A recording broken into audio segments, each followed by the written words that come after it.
Welcome to my tour of the Norwich Aviation Museum, including 2 exclusive tours inside of the aircraft. There's plenty of things to see, so let's get flying. In the entrance there are aircraft models, magazines and posters. In the museum there are lots of artifacts. There's even old uniform models and even runway and taxi lights. Over here we have some Rolls-Royce engines. Now let's move on to the planes. This plane is an Avro Vulcan. It was meant to retire in 1982.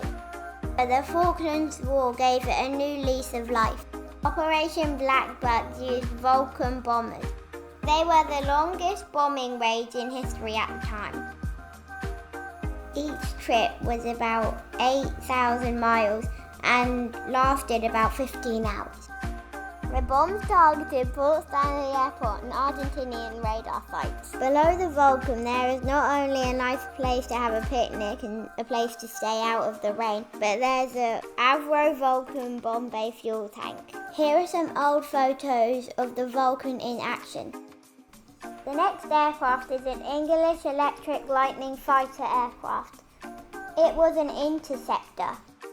It was used to defend airfields by the Royal Air Force, Kuwait Air Force and Royal Saudi Air Force. The F-53 version was made in 1967. It had a limited range but an amazing rate of climb. The maximum altitude was 87,300 feet and a speed of Mach 2. This plane was used by the Royal Saudi Air Force and retired in 1988. The next aircraft in the tour is a Harrier T4N. It was originally built as a T2. The aircraft was first flown in 1970. It was then upgraded to a T4N in 1990. Later, in 1944, it was taken out of service when a heavy landing damaged it beyond repair. It was restored and moved to Norwich in 2008. The Gloucester Meteor F8 is an all-metal twin-jet engine retractable gear aircraft. The F8 was used in combat by the Australian Air Force in the Korean War. Outclassed by the MiG-15 in a fighter role, the Meteor was used for ground attack. The last Meteor retired in 1987. The Meteor had a range of 970 kilometers, a maximum altitude of 43,000 feet, and a maximum speed of 508 knots. Here is a picture of the Meteor in action. Here is the big girl. Meet Brenda, the largest plane at Norwich Aviation Museum. We will do a tour inside of this plane later. She was a maritime patrol aircraft mainly used for anti-submarine warfare. This aircraft was used for surveillance, anti-surface warfare and search and rescue. This version is the MR2, which were upgraded from the MR1s from 1975. Nimrods were deployed in the Falklands Gulf, Afghanistan and Iraq wars. Here's a quick look at the surface-to-air missile. Brenda has an impressive arsenal of weapons including air-to-air missiles, air-to-surface missiles, depth charges, torpedoes, naval mines and sonobuoys. We will talk about the sonobuoys more during the tour inside later. The Nimrod retired in 2011. Stay tuned for the interior tour. The Hunter F51 was built for the Royal Danish Air Force and first flew in March 1956. It was delivered to Denmark to serve with ESK 724 in August of that year. In 1995, she was brought to Norwich Aviation Museum for display. This is the BAE 146 with the Air UK livery. These aircraft were used for short-haul and regional flights. Because of its relatively quiet operation, the BAE 146 was used for noise-sensitive airports.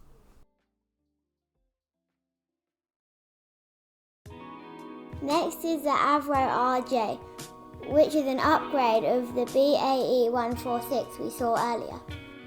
RJ had a glass cockpit, better display screens, grade 3A autopilot and auto throttle. It also has a more reliable and powerful Honeywell turbofans. Like its older cousin, the RJ's speciality was landing at short runways and this quiet operation. This was ideal for airports such as London City. COVID resulted in the last flights in Europe as a passenger aircraft, but other places still use the RJ. This is because of its ability to land at rugged airfields in Canada, Australia, and even Antarctica. In the hold, you can see the black boxes underneath the pipes. They are actually orange. One unusual feature about this aircraft is the air brake at the back. The flaps extended into a pedal shape and enabled it to slow down without using the wing flaps. This meant less vibration in the cabin. And now let's look inside. As we go up the stairs, it really feels like we're going on holiday. You can see the cabin crew trolley on the right. You might have noticed earlier, but this one was used by Aer Lingus, because you can still make out the shamrock on the tail. Super comfy, leather with 6 seats across each aisle, meaning space for 112 passengers. This particular aircraft was delivered in 1999 and operated in the USA. It moved to Ireland in 2007 and was operated by CityJet using Aer Lingus livery. At the back are the passenger toilets and emergency exit. Now for the best part of the tour, the cockpit. It was really cool, sitting in the cockpit of a passenger jet that was flying full of passengers just a few years ago. Everything is so well looked after. Unfortunately, I didn't get clearance for takeoff. This smiley face belongs to the Westland Whirlwind helicopter. The Whirlwind was mainly used for search and rescue and could fly at 109 miles per hour with a range of 334 miles. As you can see, this one was used by RAF, but they were used for many countries.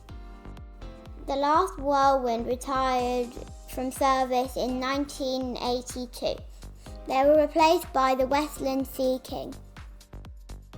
The Handley Page Herald was a British turboprop aircraft. It was designed in the 1950s but only started being used in the 1960s. By then, there were other aircraft that competed with the Handley, like the F-27 Friendship.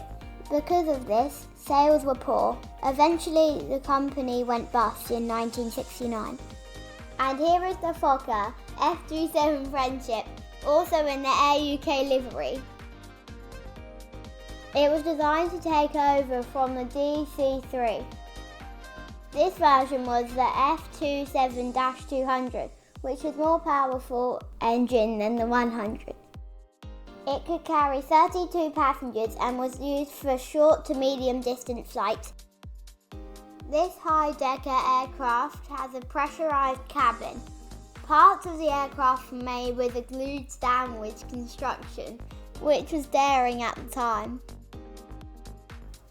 Here is a picture inside the plane taken from the brilliant website jetphotos.com. Now we have some smaller planes. First is the Soccer Rally, which is a simple single-engined plane. The Rally has a very short takeoff and landing distance. Next up are the Piper PA-23-250 and the Cessna 401A. The 401 seats could be easily removed to make it into a cargo plane. Finally, the Piper PA-30, which is a 4-seat twin-engine aircraft that first flew in 1963. Only 2,000 twin coms were ever built because of a flood that destroyed the factory in 1972. Here's a quick look in the cockpit. Time for a quick tea break before the tour in Brenda.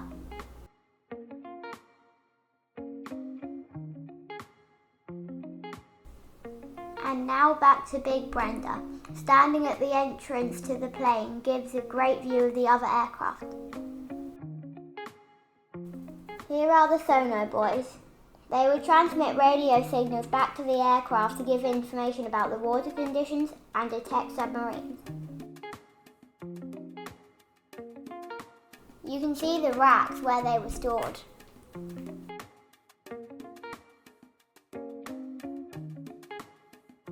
This is the galley, which was quite comfortable. Our guide showed us how the pans were put into the metal sleeve to prevent boiling water sliding off the stove. The crew could be called into action at any time. 4 people could sit and have dinner there.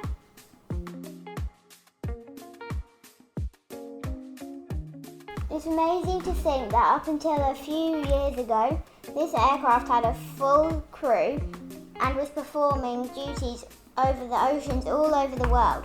The amount of buttons was amazing. This is where the commander sat, so he could oversee all the instruments and had easy access to the cockpit. The keyboards were all written in code.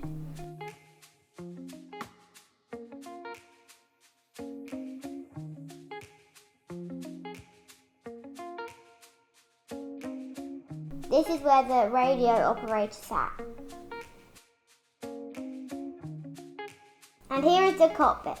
The red button was for a nuclear bomb. Luckily, the pilots had to press the buttons at the same time to prevent accidents. The other side of the button with a C on it. That was for conventional weapons. Behind the main cockpit, there are all instruments for monitoring the performance of the aircraft and for managing things like fuel pumps. What an amazing aircraft Brenda is. We are so lucky to see inside. Here are some last views of the cockpit before we move on. Protected inside the polytunnel are even more aircraft. This is the F4 Phantom with its really cool paintwork. Next to it is the Jaguar T2, which was used for ground attack and spy missions.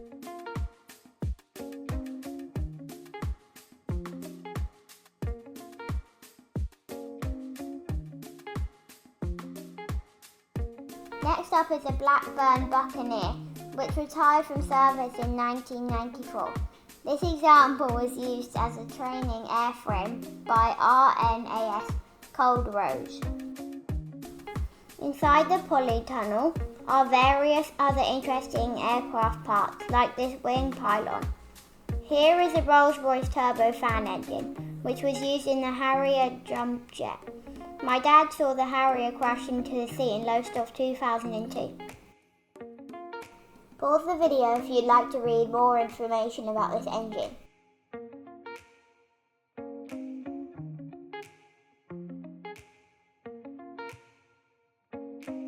Lastly, here is a part of another turbofan engine from a Tornado. I hope you enjoyed my tour of Norwich Aviation Museum. Visiting gives you a great view of Norwich Airport too.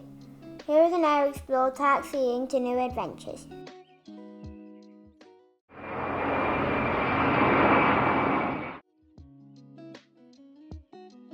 Subbly bubbly.